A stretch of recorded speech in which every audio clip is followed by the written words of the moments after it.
Feliz quarta! Estamos chegando ao final de ano e eu quero falar com vocês sobre o EB3, que também fala PERM e outro nome é Certificação Laboral. Então, o mesmo caso tem 3 nomes. Se você quer aprender mais sobre uma dessas coisas, é a mesma coisa. As 3 maneiras de falar a mesma coisa, ok?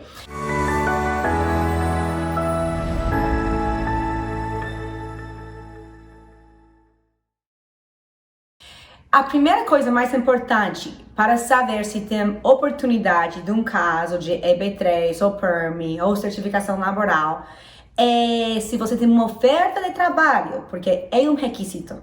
Então, às vezes falamos sobre outros tipos de casos que você pode fazer como self-petition, mas com esse tipo de caso não pode. Tem que fazer só com uma oferta de emprego. Então, primeira coisa, tem que ter uma empresa americana. Agora, isso é interessante, porque tem muitos clientes que perguntam: isso significa que os donos têm que ser americanos? Não. Significa que a empresa está estabelecida aqui, mas os donos podem ser brasileiros, sem problema. Depois de saber que sim, que tem essa oportunidade de uma empresa que tem interesse de contratar, e eles falam: olha, fazemos tudo o que precisamos para poder te contratar, para poder trabalhar com eles. Então, tem que falar com o advogado, tem que pesquisar, tem que revisar os impostos da empresa. Por quê? Porque o motivo número 1 em reprovar o caso é por falta de mostrar legalmente que a empresa tem uma capacidade de pagar seu salário. Então, o advogado sempre deve, primeiro, revisar os impostos antes de decidir se qualifica ou não este empregador, tá? Outra coisa muito importante que sempre falamos para nossos clientes, quando tem interesse, tem um empregador possível, o empregador tem que pagar o advogado também. Então, se o empregador fala: olha, eu faço tudo para você, mas eu não vou pagar um centavo, então você não vai poder fazer a certificação laboral. Depois de confirmar que tem uma empresa americana que tem capacidade documentada para pagar seu salário, é importante entender como é o procedimento, porque eu vou ser bem sincera, para mim é o caso mais dor da cabeça que existe. Por quê? Porque tem muitas coisas que tem que fazer fora de seu controle. Então, às vezes, este é uma dificuldade em poder estar dependendo de outros. Por exemplo, o empregador vai ter que publicar o trabalho e vai ter que considerar candidatos americanos que estão aqui, candidatos que já têm permissão para trabalhar.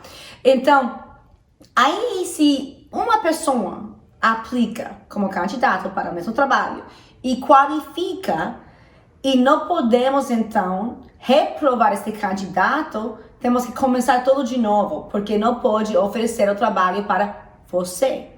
Se ele não falou de começar que queria mais do que uma pessoa.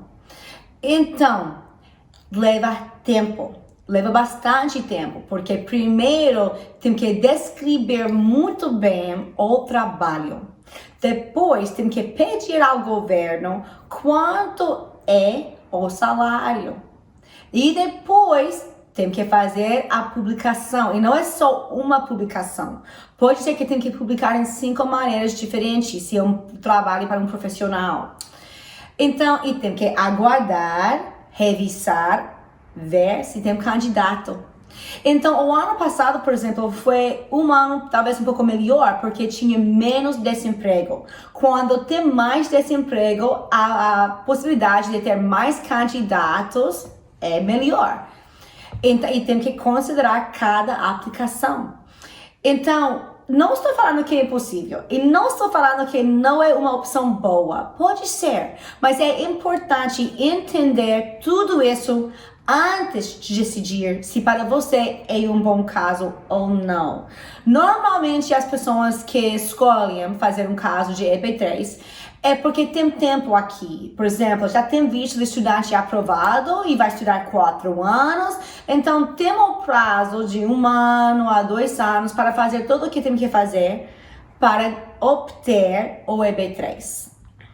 Se você de verdade tem interesse e quer saber um pouco mais, sempre pode ler. Há muita informação nas redes sociais, do governo, tudo mais, sobre um caso de certificação laboral, ou PERM, ou EB3. Mas, por favor, tenha cuidado com quem confia quando faz esse tipo de caso, porque tem muito fraude. Tem fraude a parte de, às vezes, os advogados, os empregadores e agências e tudo mais. Então, por exemplo, o advogado nunca deve ter um papel ou participação com o empregador. Por exemplo, o que quero falar é o seguinte: se chega um cliente e fala para mim, doutora Carmen, você pode procurar um trabalho para mim? Não, eu não posso. Isso é um conflito de interesse. Você tem que vir, chegar ao escritório falando, eu tenho uma empresa americana que quer me contratar. Aí entra o advogado no procedimento, entende? Outro ponto bem importante, você ou um membro de sua família ou a família de seu esposo ou esposa não deve ter participação na empresa. Então, às vezes, tem como justificar, mas tem que ser normalmente um relacionamento mais longe, ou não tão perto, e não tão próximo. E tem que ser que, de verdade, eles procuraram ou tentaram procurar outros candidatos americanos, não tinha ninguém, e por isso está oferecendo trabalho para você. É um caso muito interessante.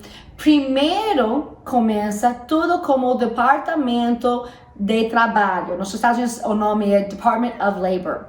E todo os primeiros 6 meses até um ano é como o Department of Labor. Só depois que o Department of Labor aprova, é quando o seu caso vai para a imigração. Por isso é importante que você entende como é o procedimento e entende que começar não vai proteger você, não vai dar você um direito a estar aqui nos Estados Unidos. Até depois que tudo esteja aprovado e pode aí aplicar para o ajuste de status. Só quando pode aplicar para o ajuste de status, você tem direito a ficar aqui. Então é importante entender que é um caso que depende da empresa, Department of Labor, outros candidatos. Tem várias coisas, como eu falei, fora de seu controle. E às vezes isso é um pouco difícil trabalhar, porque a pessoa quer fazer o caso o mais rápido possível sempre. E tem que entender que esse tipo de caso não vai ser rápido, não. Mas é possível, por ser uma boa oportunidade para você. Se tem mais interesse, por favor, se inscreve aqui. Estamos aqui sempre para te ajudar. Feliz Natal de parte de todo o nosso time aqui de RC Immigration Law. Feliz Natal!